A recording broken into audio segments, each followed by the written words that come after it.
Hey guys, in this video, I'll show you how to create an API key in Confluence. Now, the first thing I want you to do is come at the top right and click on your profile icon.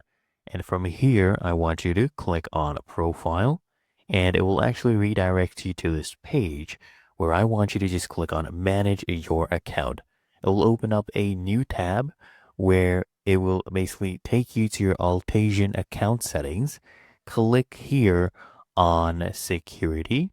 Okay, then scroll down until you see API tokens. Now click on create and manage API tokens.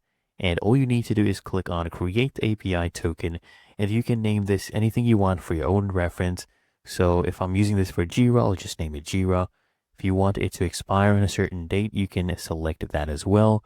Or you can remove this and just go ahead and look for your own date. Just remember, it cannot be more than 1 year. Okay, so I'll set it as this date, then click on create, and there we go. We have our API token. You can copy this and use it, and that is how to create API key in Confluence.